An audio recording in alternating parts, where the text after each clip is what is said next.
Will the politicians fix the economy in the U.S.? No. Why not? They are politicians.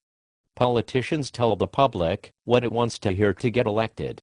Meanwhile, they align their votes with the interests of the corporations that fund their campaigns.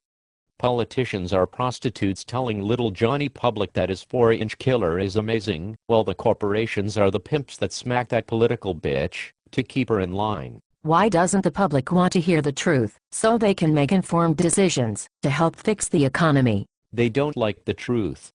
The truth is ugly. For example, if you told every citizen that if they raised the taxes to 100%, the government would still not have enough money to cover expenses. It is just sad to hear that kind of reality. It would be like telling a small child there is no Santa Claus. So the public needs the government to cut expenses. Needs. Yes. Wants. No.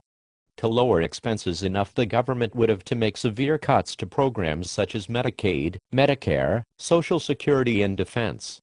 Now you are telling the small children to give back all the toys fake Santa gave them. Does the public not realize it can't have everything for nothing? No. There is always a politician telling them they can have it all. People like hearing that much better. Why does the media not educate the public to the reality? The media is the guy that only pretends to be good in the movies. Media is the verbal Kent that turns out to be Kaiser Soze. The media is owned by corporations. Those corporations need constant spending for good stock performance. They therefore help spread the idea that citizens should spend more to help the failing economy. It tells an already broke public to spend more money it doesn't have. To go deeper in debt? Are they mad? Yes. Mad as a hatter. Remember Human Nature 101. People have a tendency to believe what they want to believe. Religion is a nice example. Or a husband caught cheating still stands a chance with a "this was the only time" defense. People prefer the lies. People like Paul Krugman, who has a Nobel Prize in economics. He tells the people that putting money in the bank is not good for the economy. Does Mr. Krugman not understand that the banks need money on deposit so they can make loans to entrepreneurs? That it is the private sector that creates the jobs and fixes the economy? Not the government. No.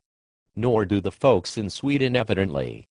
Krugman believes spending and not savings will help the economy. If I told my grandmother during the Depression that she is worsening the economy by saving money, she would say I am a crazy person.